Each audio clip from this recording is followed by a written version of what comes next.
মাথা ব্যথার দোয়া মাত্র 7 বার পড়ুন।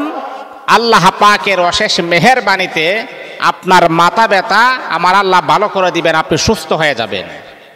অনেক সময় আছে না, প্রচুর মাথা ব্যথা করে, ওষুধ সেবন করার পরও মাথা ব্যথা দূর হয় না। কিন্তু বাবা, আমি আপনাকে সাজেস্ট করব, আল্লাহ পাক রব্বুল আলামিনের কোরআন যেহেতু আমাদের কাছে আছে, এই কোরআনের আয়াতটা পড়ে আপনি মাথাটা এইভাবে ধরে আপনি পড়েন, দেখবেন ইনশাআল্লাহ আপনার মাথা ব্যথা ভালো হয়ে যাবে। আল্লাহ পাক আপনাকে সুস্থতার নিয়ামত আমার আল্লাহ দান করবেন। অনেক সময় আছে দেখবেন বাচ্চাদের যখন মাথা ব্যথা হয় তখন আমরা ইমাম সাহেবের কাছে আছি, হুজুর আমার সন্তানের মাথা ব্যথা হয়েছে, হুজুর আমার সন্তানকে একটু জারফুক করে দেন, আমার সন্তানের মাথা ব্যথা যেন দূর হয়ে যায়, আপনি একটু ফু দিয়া দেন। এমনটা হয় না?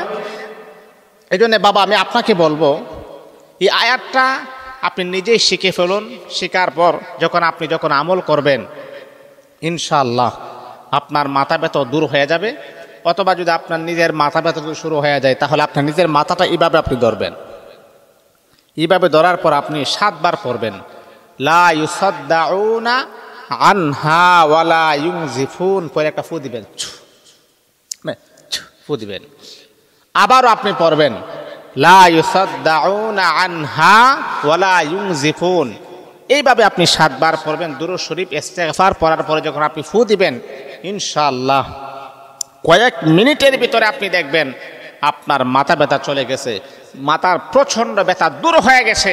আল্লাহ পাক রব্বুল আলামিনের এই বাস্তব কোরআনী আমলটা জীবনে যদি আপনি করতে পারেন ইনশাআল্লাহ মাথা ব্যথা আর থাকবে না ইনশাআল্লাহ।